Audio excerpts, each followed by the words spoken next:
चलो देखते हैं ये जो टेबल हमने अभी देखा वो टेबल हम कैसे इजी फॉर्म में बना सकते हैं। पहले मैं लिख लेती हूँ क्या क्या चीज़ें हैं। ओके, हमारे पास साइन थीटा है, कॉस थीटा है एंड टेन थीटा है। ओके, हम वैल्यू किस किस की देखेंगे? 0, pi by 6, pi by 4 and then pi by 2, that is 0, 30, 45 and pi by 3, that is 60, and then 90, that is pi by 2. As we know pi equals to 180. आप इसको evaluate करके देख सकते हैं, यही वैल्यूज आएंगी एंगल की। अब क्या करेंगे, पहले इजी फॉर्म में वैल्यू लिख लो 0 1 2 3, 0 1 2 3 4 तक हमने लिख लिया। उसके बाद सबको 4 से डिवाइड करेंगे, ये इजी वे है टेबल बनाने का। नाउ अंडर रूट ले लेंगे सबका, आप देखेंगे हमारे पास एज इट इज वैल्यूज आ जाएंगी। तो क्या वैल्यू आएगा? Look, 0/4 that is 0 and under root में 0 दैट इज 0। 1/2 आ जाए, 1/1 का अंडर रूट 1 एंड 4 का अंडर रूट 2। इसको अगर कट जाएगा 1/2 हो जाएगा ये, दैट इज 1 एंड रूट में 2। Okay, and that is √3/2 and that is 1। Look here 0, 1/2, 1/√2, √3/2 and 1। 0, 3π/2 and 2π आप ASTC के रूल से कर सकते हैं, जो कि मैंने प्रीवियस वीडियो में समझाया है। अगर किसी ने प्रीवियस वीडियो नहीं देखा है तो जाके प्रीवियस वीडियो पहले देखो, उससे आपको ASTC रूल बहुत अच्छे से समझ आ जाएगा और उसके थ्रू आप पाई और इन सब की वैल्यूज बहुत इजी फॉर्म में निकाल सकते हैं। ओके, अब हम कॉस की वैल्यू देखेंगे कि हम कॉस की कैसे फाइंड कर सकते हैं। कॉस में क्या करेंगे, अब हम कॉस में रिवर्स लिखेंगे 4 3 2 1 एंड 0। बाकी प्रोसेस सेम है, divide divide divide divide and divide. ऐसे भी याद कर सकते हैं कि अगर हमने साइन की वैल्यू निकालनी है तो बस साइन के रिवर्स वैल्यू कॉस में लिख देंगे, that is 1 √3/2, 1/√2, 1/2 and 0। And tan हम सबको पता है कि tan theta equals to, previous video में हमने ये भी देखा था कि tan theta equal to sine theta upon cos theta होता है। तो बस टेन थीटा की वैल्यू से कॉस थीटा की वैल्यू को डिवाइड कर देंगे, means 0/1 that is 0, 1/√2 3/√2 that is 1/√3, 1/√2 1/√2 that is 1, √3/2 1/√2 that is √3 and that is infinite. As we know tan theta की रेंज इनफाइनाइट तक, मैक्सिमम वैल्यू इनफाइनाइट जा सकती है। अब हमारे पास 3 ट्रिग्नोमेट्रिक फंक्शंस तो और रह गए ना, sec theta, cosec theta and cot theta. अरे नहीं नहीं नहीं दीदी, आपने बताया था सेक थीटा क्या होता है, कॉस थीटा का इनवर्स होता है, कॉसेक थीटा क्या होता है, साइन थीटा का इनवर्स होता है, and cot theta tan theta का, तो वैल्यूज भी इनवर्स हो जाएंगी। वेरी गुड, बिल्कुल सही पॉइंट पे हैं आप लोग। सेक थीटा में क्या होगा, वैल्यू कॉस थीटा की वैल्यूज इनवर्स हो जाएगी, मीन्स 1 है तो 1/1 that is 1। Second is √3/2 means 2/√3 and similar way में 1/√2 that will become √2, 1/2 that will become 2 and 0 को क्या करेंगे 1/0 that will become infinite. Okay, similarly cosec का वैल्यू फाइंड करेंगे एंड सिमिलर वे में कॉट का। कॉसेक एंड कॉट का value find करके कमेंट बॉक्स में जरूर बताएं आप सारे, ताकि मुझे पता लगे कि आपको चीजें अच्छे से समझ आ रही हैं। ओके, ये कुछ स्पेशल वैल्यूज हैं like 7 whole 1/2 degree, 15 degree, 22 whole 1/2 degree, 18 degree and 36 degree. ये सारी वैल्यूज आपको लर्न करनी पड़ेंगी। धीरे धीरे जैसे जैसे आप क्वेश्चंस करते जाएंगे वैसे वैसे आपको वैल्यूज लर्न होती जाएंगी। ये टेबल मैंने मेंशन की हुई है, साइन थीटा कॉस थीटा, मतलब अगर थीटा का वैल्यू ये है, मीन्स अगर मुझे किसी भी क्वेश्चन में ये दिया हुआ है साइन 7/2 डिग्री, तो मैं डायरेक्ट वैल्यू लिख सकती हूँ ये वाली। अगर मुझे किसी क्वेश्चन में दिया हुआ है साइन 15 डिग्री, तो मैं डायरेक्ट ये वैल्यू लिख सकती हूँ। मीन्स अगर मुझे क्वेश्चन दिया हुआ है cos 15 degree plus sign 15 degree, मैं इजीली सॉल्व कर लूंगी। क्यों? मुझे पता है साइन कॉस 15 डिग्री की वैल्यू क्या है, √3 + 1/2√2। ओके, प्लस साइन 15 की वैल्यू क्या है, √3 - 1/2√2 that will become 3 - 1/2√2 that is 1/√2। Easily solve हो गया। अगर मुझे वैल्यूज नहीं पता होता तो मेरा ये क्वेश्चन मुझे बहुत टाइम लेता। पहले मुझे इसमें कोई ना कोई आइडेंटिटी लगानी होती, आइडेंटिटी याद करनी होगी, उसके बाद इस एंगल को इन एंगल्स की फॉर्म में बनाना पड़ेगा। या तो 30 बनाओ, 45, 60, 90 कैसे भी करके कोई भी आइडेंटिटी लगा के और फिर ये क्वेश्चन सॉल्व होगा। और अगर मुझे वैल्यूज याद है तो मैं डायरेक्ट इस क्वेश्चन को सॉल्व कर पाई हूँ। एक क्वेश्चन आपके लिए होमवर्क है, ये आप करके लाएंगे। साइन 18 है ये, plus cos 15 degree equals to, that's your homework. Comment box में आंसर जरूर अपलोड करें। Sine 18 plus cos 15 degree visible है सबको? नहीं है तो इस कहाँ लिखूं? यहाँ लिख देती हूँ, यहाँ पे अच्छे से दिखेगा। Sine 18 degree plus cos 15 degree equals to, ये आपको होमवर्क में क्वेश्चन करना है और अपलोड करना है इसका आंसर। अब हमारे पास कुछ इंपॉर्टेंट आइडेंटिटीज आती हैं जिन एंगल्स की, अब ये आइडेंटिटीज क्यों आई, मतलब हमारे पास तो है ना ये एंगल्स, इनसे फाइंड कर लेंगे, इनसे नहीं करेंगे तो इनसे कर लेंगे। अब ये आइडेंटिटीज का कॉन्सेप्ट क्यों आया? ये आइडेंटिटीज का कॉन्सेप्ट इसलिए आया, ये आइडेंटिटीज हम उस केस में लगाएंगे जिस केस में हमें एंगल्स की वैल्यू नहीं पता होगा। अगर मुझे किसी में एंगल की वैल्यू नहीं पता तो मैं वहां पे क्या करूंगी? वहां पे मैं इन आइडेंटिटीज को यूज करूंगी, आइडेंटिटीज के थ्रू उसको ओपन करूंगी एंड देन ओपन करने के बाद मैं उनका वैल्यू को फाइंड कर लूंगी। ओके, फॉर एग्जाम्पल मुझे वैल्यू दिया हुआ है साइन 15 प्लस 18। ओके, अगर मैं 15 और 18 को प्लस करूं दैट विल बिकम 33। और अगर आप देख रहे हो तो 33 ना ही इन एंगल्स में है, इन सारे एंगल्स में भी 33 की कोई वैल्यू नहीं है और इन एंगल्स में भी 33 का कोई वैल्यू नहीं है, तो मैं साइन 33 को फाइंड नहीं कर पाऊंगी। लेकिन अगर मुझे इसका आइडेंटिटी पता होगा, ये आइडेंटिटी अगर मुझे पता होगा तो मैं इजीली फाइंड कर लूंगी। क्यों? क्योंकि मुझे साइन 50 का इंडिविजुअल वैल्यू पता है और कॉस 15 का भी इंडिविजुअल वैल्यू पता है, साइन 18 का भी इंडिविजुअल वैल्यू पता है एंड कॉस 18 का भी इंडिविजुअल वैल्यू पता है। अब एक बार गो थ्रू कर लेते हैं ये आइडेंटिटीज को। Sine a plus B means easy way simple है, पहले साइन को a के साथ लो, फिर साइन को b के साथ लेना है।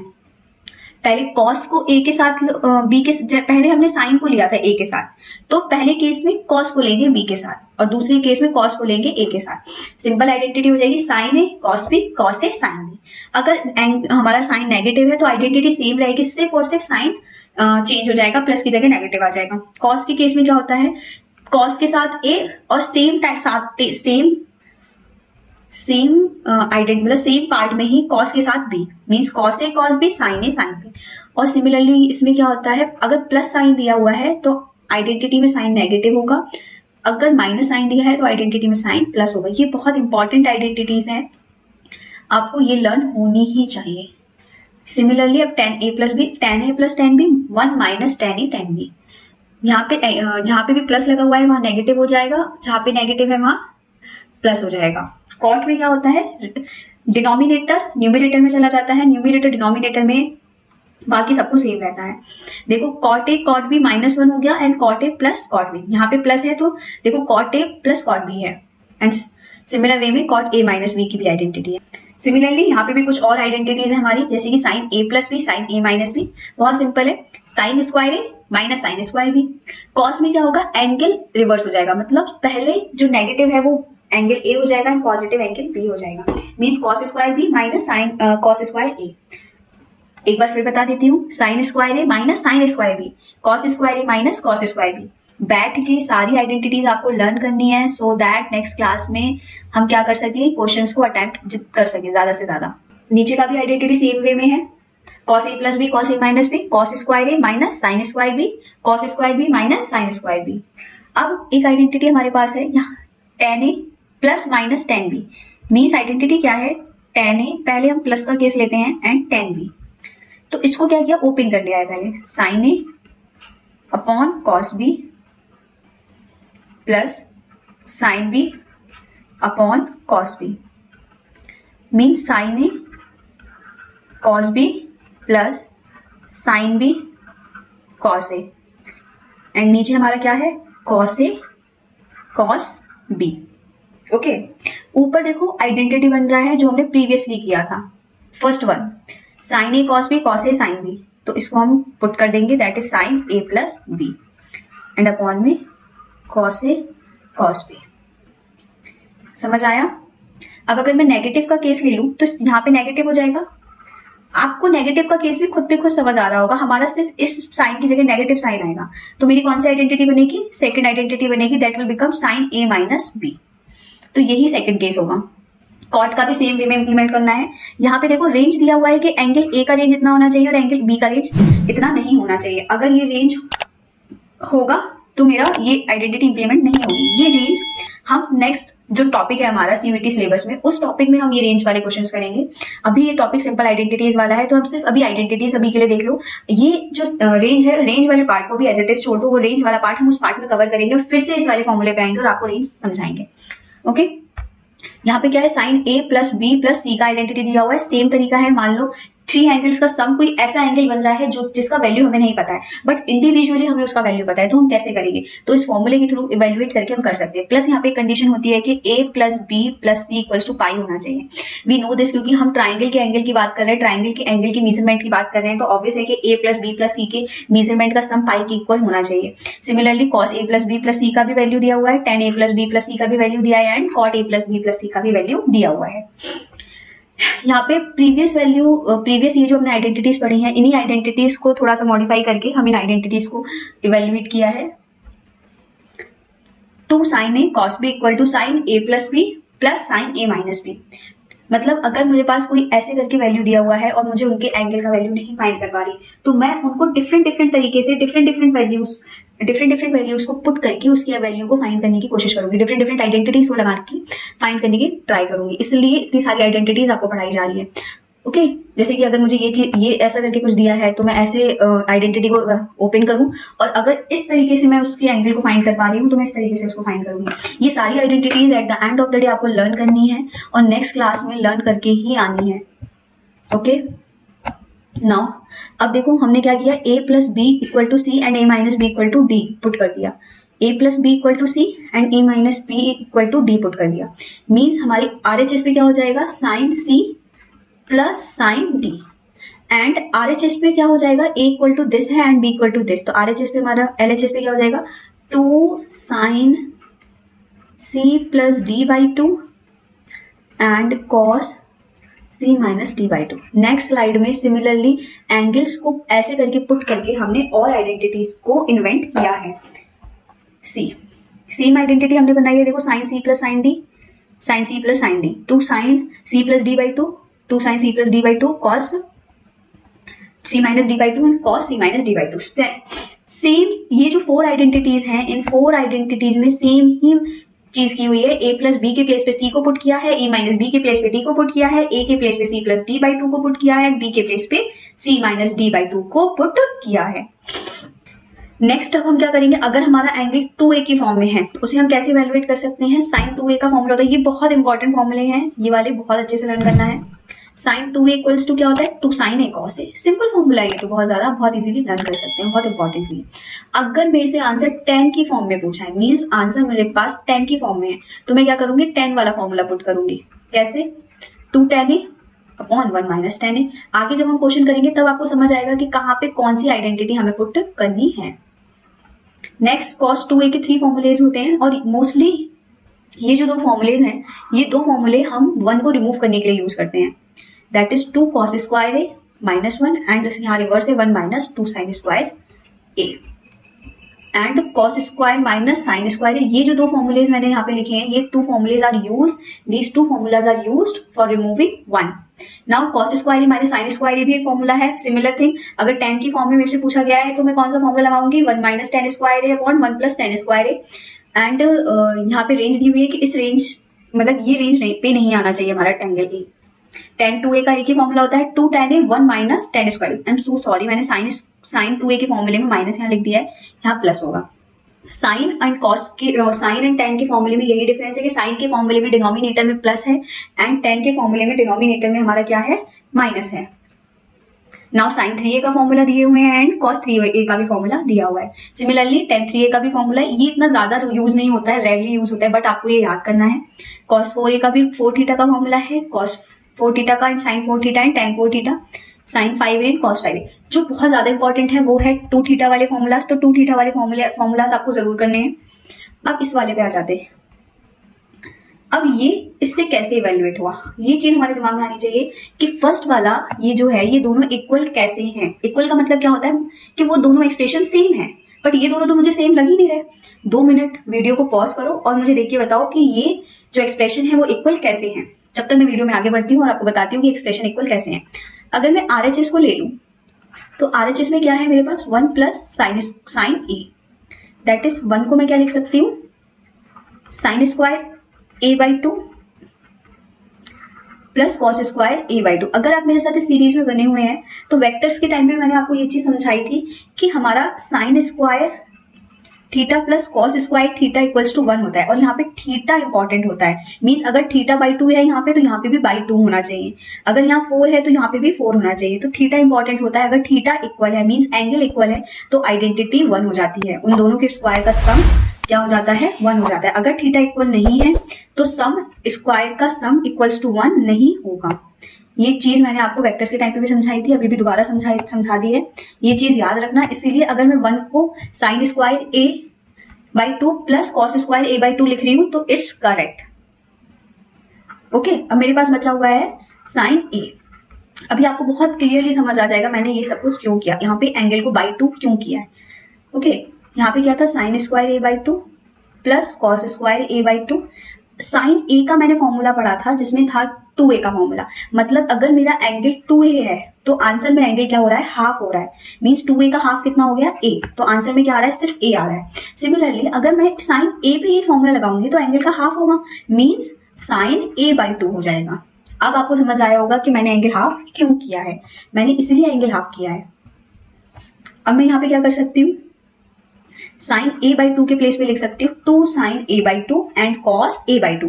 अब आप बहुत अच्छे से देख पा रहे होंगे ये पूरा एक फॉर्मूला बन जाएगा a² plus b² plus 2ab का, इसीलिए मैंने एंगल को हाफ किया था, क्योंकि एंगल सेम होगा तभी हमारा फॉर्मूला बनेगा, that is sign a/2 plus cos a/2 का अंडर रूट एंड स्क्वायर। तो स्क्वायर से अंडर रूट कट हो जाएगा और मेरे पास आंसर आ जाएगा sign a/2 plus cos a/2। अब मुझे ये बताओ कि ये sign a/2 and cos a/2 जो वैल्यू आया है इस पे हमने मॉड क्यों लगाया है। कोई मुझे सोचो और कमेंट बॉक्स में मुझे जरूर बताओ कि sign a/2 plus cos a/2 का वैल्यू मॉड में क्यों रखा हुआ है। ये बात मुझे कमेंट सेक्शन में बताना। अगर आपको नहीं आएगी तो नेक्स्ट वीडियो में मैं आपको ये बात जरूर बताऊंगी कि इसको मॉड में हमने क्यों रखा है। मॉड हटता है तो मॉड हटने के बाद प्लस माइनस दो वैल्यूज आ जाती है, इसलिए हमने यहाँ पे मॉड हटा दिया है और इसको प्लस माइनस पुट कर दिया है। सेम इस फॉर्मूले को अगर हम ब्रेक करेंगे, सॉरी इसको अगर हम ब्रेक करेंगे तो हम इसको ला सकते हैं इसी वे तरीके से जैसे मैंने ये लाया है। सिमिलरली ये कुछ फॉर्मूलेज हैं आपके tan a/2 cot a/2 tan square a/2 cot square a/2 के, ये भी आपको लर्न करने हैं। अब बहुत ज्यादा इंपॉर्टेंट एक चीज आई है जो कि आपके लिए बहुत ज्यादा इंपॉर्टेंट है, और जब आप क्वेश्चंस करेंगे तो ये चीज आपको बहुत ज्यादा हेल्पफुल होगी। क्या ये ग्राफ है मेरा जिसमें ASTC भी रूल बताया था मैंने। अब मैंने ये एक लाइन खींची जो कि ओरिजिन से जा रही है, ये लाइन किस एंगल की 45 एंगल की, मींस अगर मैं यहाँ जाऊंगी तो इंक्रीमेंट है, इधर जाऊंगी तो डिक्रीमेंट है। आप यहाँ देख पा रहे होंगे कि अगर मैं इसके ऊपर वाले पोर्शन में जा रही हूँ तो मेरा साइन थीटा दिखा रहा है ग्रेटर देन, अगर मैं इस नीचे वाले पोर्शन में जा रही हूँ तो साइन थीटा दिखा रहा है लेस देन। पर समझ नहीं आया कि sine theta greater than sine theta less than, इससे मुझे समझ नहीं आ रहा है ये हो क्या रहा है। ओके, समझ कैसे आएगा, अब समझ कैसे आएगा। मान लो ठीक एंगल ए है मेरे पास, क्या है एंगल ए है, एंगल ए की कोई ऐसी वैल्यू है मीन 60 है, 60 वैल्यू है जो कि कहाँ लाई करेगी 45 से अपर लाई करेगी, मतलब इस लाइन के ऊपर लाई करेगी। तो ऊपर वाली लाइन में मान लो मुझे वैल्यूज कुछ ऐसा एंगल दिया हुआ है 50 एंगल दिया है प्लस कॉस 50 दिया हुआ है, तो इसको मैं कैसे वैल्यूएट करूं। इस पे तो ASTC रूल लग ही नहीं रहा ना, मुझे नहीं समझ आ रहा है इसमें ASTC रूल कैसे लगाऊं। ओके 90, अगर मैं 90 माइनस 50 भी करती हूँ तो मेरे पास 40 आ जाएगा, तो मैं इसको इवैल्यूएट कैसे करूंगी। तो ये कन्वेंशन से हम इसको इवैल्यूएट कर सकते हैं कि अगर 45 से ऊपर वाली लाइन पे आ रहा है तो मेरा साइन ग्रेटर देन होगा, अगर नीचे वाले पे आ रहा है तो कॉस ग्रेटर देन होगा। The ambiguities of signs are removed by locating the quadrants in which a/2 lies, or you can follow the following figure. Theta must be half, must be a/2. यहाँ पे सब जगह cos लगा हुआ है जो कि रिमूव हो गया है, आई थिंक आप पुट कर ले। इसके थ्रू आपको बहुत इजीली समझ आ रहा होगा। ये 45 की लाइन है π/4 की, π/4 इज इक्वल टू 45 डिग्री। इसके ऊपर अगर cos a/2 plus sign a/2 है, प्लस हो रहा है, ओके, तो that is negative, that is positive, that is positive. Sine A by two minus cos A by two है तो क्या होगा, ये भी पॉजिटिव होगा। सिमिलरली इसके अपोजिट में देखूं तो ये क्या होगा, नेगेटिव होगा, और ये भी क्या होगा, नेगेटिव होगा। इस कन्वेंशन के थ्रू ये डायरेक्ट आता है, मतलब मेरे पास एक डायरेक्ट क्वेश्चन आएगा कि बताओ ये इस रेंज में लाई कर रहा है, मुझे एक रेंज दे दी होगी कि pi by two two pi by two से greater than pi by two, एक second, A by two lies it is greater than pi by four and less than pi by two, ये range दी हुई है, और मुझे expression दे दिया sine A by two plus cos A by two. अब मुझे बताओ कि इस रेंज के अंडर ये एक्सप्रेशन क्या साइन कन्वेंशन को फॉलो कर रहा है या क्या है, तो this expression will become positive under this condition, this expression will become positive under this condition. इससे रिलेटेड क्वेश्चंस भी हम करेंगे नेक्स्ट वीडियो में, ट्राई करेंगे करने का, कवर करने का। अभी बहुत ही अच्छा क्वेश्चन है, that is a sine theta plus B cos theta. अगर मेरे पास ऐसा कोई वैल्यू है, मीन्स ऐसे है, अगर मैं ए और बी की वैल्यू ले लूँ, that is sine theta plus root two cos theta, ये एक एग्जाम्पल के तौर पे मैंने ये लिया है, और ये ओरिजिनल मेरा बताऊंगी मैं फॉर्मूला कैसे कर सकते हैं। अगर मेरे पास किसी ने ये क्वेश्चन दे दिया, ये एग्जाम्पल दे दिया, मुझसे बोलता है कि बताओ इसका रेंज क्या होगा, तो इसका रेंज हम कैसे फाइंड करेंगे, that is the coefficient of sine theta that is a square plus the coefficient of cos theta that is b square का रूट। इससे क्या होगा, माइनस ऑफ दिस, इससे तो ये ग्रेटर देन इक्वल्स टू होगा, बट मान लेते हैं एक्सप्रेशन x है, तो ये x जो होगा इससे ग्रेटर देन इक्वल्स टू होगा, but less than of positive of a square plus b square. ये भी आपको एक तरीके से लर्न करना है। तो अगर मैं इस एग्जाम्पल को देखूं तो इसका वैल्यू क्या आएगा, इसका रेंज क्या आएगा, 1 का स्क्वायर 1, 2 का square 2, that is minus root 3 and root 3, इसका रेंज हो जाएगा। Okay, that is a close bracket. ये कुछ इंपॉर्टेंट रिजल्ट्स हैं जो हम लर्न भी कर सकते हैं, और देखा जाए तो हम इसको फाइंड भी कर सकते हैं। कैसे, sine square theta, sine square x plus cosec square x must be greater than equals to 2। तो ये अगर आप डायरेक्ट लर्न करना चाहें तो आप डायरेक्ट इसको लर्न कर सकते हैं।